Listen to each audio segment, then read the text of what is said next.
Hi friends, అందరికీ నమస్కారం. Trending గుణ ఛానల్కు స్వాగతం.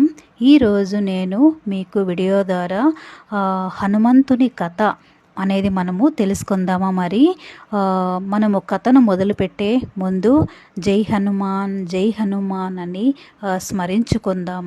ఇలా స్వామిని స్మరించుకున్నట్లయితే ఎంతటి పెద్ద కష్టం వచ్చినా కూడా మనము ఆ కష్టాన్ని నివారణ అనేది స్వామి మనకు చేస్తారు. నిత్యము మనము స్వామి నామస్మరణ చేస్తే చాలా మంచిది. ముఖ్యంగా మంగళవారము, శనివారము స్వామి దేవాలయాలకు చాలామంది వెళ్తూ వస్తూ ఉంటారు కదా. హనుమాన్ చాలీసాని పఠిస్తూ ఉంటారు. అలా ఎంతోమంది ఎన్నో రకాలుగా స్వామిని ఆరాధిస్తూ ఉంటారు. ఇప్పుడు స్వామి యొక్క కథ అనేది మనము తెలుసుకుందామా. మరి హనుమంతుని కథ. ఎన్నో నామాలు అనేవి ఆంజనేయ స్వామి, హనుమాన్, ఇలా అంజనీపుత్రుడు, వాయుపుత్రుడు, ఇలా ఎన్నో నామాలు ఉన్నాయి కదా స్వామికి. ఈరోజు మనము స్వామి యొక్క కథ అనేది నేను మీకు తెలియచేస్తాను. అంజనాపుత్రుని దివ్య చరిత్ర గురించి మనము ఈ వీడియో ట్రెండింగ్ ఉన్న వీడియో ద్వారా నేను మీకు తెలియచేస్తాను. హనుమంతుడు, ఆంజనేయుడు, వాయుపుత్రుడు, బజరంగబలి, మారుతి, ఇలా ఎన్నో పేర్లతో పిలువబడే హనుమంతుడు హిందూ పురాణాలలో అత్యంత శక్తివంతుడు, నిస్వార్థ సేవకుడైన రామభక్తుడు. హనుమంతుని కథ కేవలం ఒక వానర వీరుని కథ కాదు. ఇది భక్తి, బల, వినయాల సమ్మేళనం. హనుమంతుడు వాయుదేవుని అనుగ్రహంతో అంజనాదేవికి జన్మించాడు. అంజన ఒక అప్సరస. శాపవశాన వానర స్త్రీగా జన్మించి వానర రాజైన కేసరిని వివాహం చేసుకుంది. శివ మహాపురాణం ప్రకారం హనుమంతుడు శివాంశ సంభూతుడు. అంజనాదేవి శివుని కోసం తపస్సు చేయగా శివుడు ఆమెకు పుత్రునిగా జన్మిస్తానని వరమిచ్చాడు. ఆ శివ తేజస్సు వాయుదేవుని ద్వారా అంజనాదేవి గర్భంలో ప్రవేశించింది. అందుకే హనుమంతుడిని వాయుపుత్రుడు అని పిలుస్తూ ఉంటారు. హనుమంతుడు పుట్టుకతోనే దివ్య శక్తిమంతుడు. ఒకరోజు ఉదయకాల సూర్యుడిని చూసి అదొక పండు అని భ్రమించి ఆకాశంలోకి ఎగిరి సూర్యుడిని మింగడానికి ప్రయత్నించాడు. ఇది గమనించిన ఇంద్రుడు వజ్రాయుధంతో హనుమంతుని ఎడమ దవడ పై కొట్టాడు. ఆ దెబ్బకు బాలుడు మూర్ఛబోయి కింద పడ్డాడు. తన కుమారుడికి ఆపద కలిగినందుకు కోపంతో వాయుదేవుడు ప్రపంచంలో వాయువును స్తంభింపజేశాడు. దేవతలందరూ వచ్చి శివుని ప్రార్థించారు. శివుడు వచ్చి ఆంజనేయుణ్ణి మూర్ఛ నుండి లేపి అతనికి మరణం లేని వరం చిరంజీవిగా ఇచ్చాడు. అలాగే ఇంద్రుడు, బ్రహ్మ, ఇతర దేవతలు అతనికి ఎన్నో శక్తులు, వరాలు ప్రసాదించారు. అయితే హనుమంతుడు చిన్నతనంలో చాలా అల్లరి చేసేవాడు.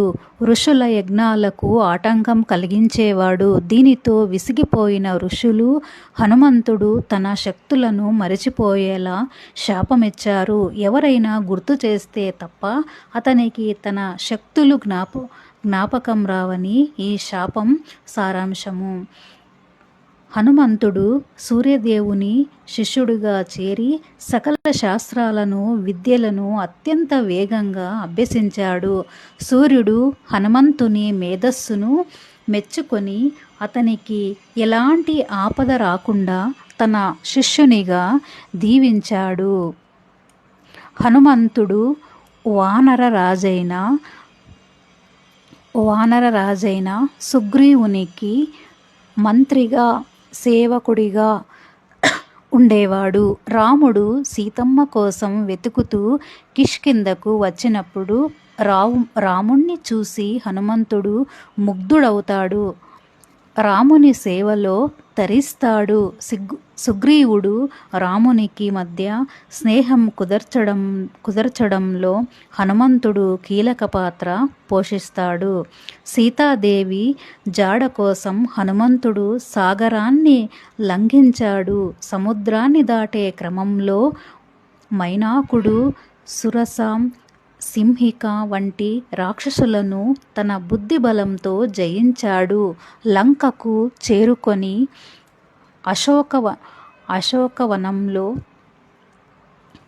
అశోకవనంలో సీతాదేవిని కనుగొన్నాడు.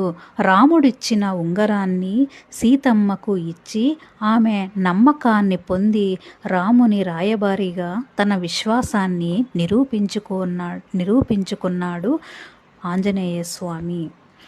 రావణుని సభలో హనుమంతుడు రాముని గొప్పతనాన్ని చెప్పి సీతమ్మను అప్పగించమని హెచ్చరించాడు. రావణుడు కోపంతో హనుమంతుని తోకకు నిప్పు పెట్టమని ఆదేశించాడు. హనుమంతుడు ఆ మంటలతోనే లంకా నగరాన్ని దహనం చేశాడు. తన తోకకు వేలాడే గంటల కథలాగా హనుమంతుడు లంకను భస్మం చేసి తన శక్తిని రావణునికి చూపించాడు. యుద్ధంలో హనుమంతుడు అద్భుతమైన పరాక్రమం ప్రదర్శించాడు. లక్ష్మణుడు ఇంద్రజిత్తు బాణానికి మూర్ఛబోయినప్పుడు హిమాలయాల నుండి సంజీవని పర్వతాన్ని మోసుకొచ్చాడు. హనుమంతుడు అహిరావణ మహిరావణుల నుండి రాముణ్ణి లక్ష్మణుణ్ణి కాపాడాడు. రావణ వధ తర్వాత రాముని పట్టాభిషేక సమయంలో రాముడు హనుమంతునికి ఎంతో గౌరవమిచ్చాడు. హనుమంతుడు తన హృదయంలో ఎల్లప్పుడూ రాముణ్ణి సీతమ్మను నిలుపుకుంటానని చెప్పి రామనామం ఉన్నంతకాలం భూమిపై చిరంజీవిగా ఉండే వరం పొందాడు. హనుమంతుడు నిస్వార్థ సేవకు, భక్తికి, జ్ఞానానికి, బలానికి ప్రతీక. స్వామి కథ మనము విన్నా, చదివిన మానసిక స్థైర్యము, భయము ఇవన్నీ కూడా పోయి విజయం అనేది లభిస్తుంది. అందుకే ప్రతి ఒక్క మంగళవారం కానీ శనివారం కానీ స్వామి యొక్క నామస్మరణ చేసినట్లయితే మనకు ఎంతో భక్తి, జ్ఞానము, బలము ఇవన్నీ కూడా మనకి లభిస్తాయి. అందుకోసం నిరంతరం కూడా స్వామి నామస్మరణ చేస్తూ మనకు ఉండేటువంటి కష్టాలన్నీ కూడా తొలగిపోయేలాగా మన జీవితంలో చేసుకొని ఇలాంటి పురాణ గాథలను మనము తెలుసుకుంటూ మన పిల్లలకు కూడా తెలియచెప్తూ ముందుకు వెళ్దాము. అవునా ఫ్రెండ్స్, ఇలానే చూస్తూ ఉండండి. మంచి మంచి కథలతో ట్రెండింగ్ గుణ ఛానల్ ముందుకు వెళ్తూ ఉంటుంది. మీరు కూడా అలానే ఎంకరేజ్ చేస్తూ ఉండండి, చూస్తూ ఉండండి ఛానల్ని. అందరికీ కూడా ధన్యవాదాలు.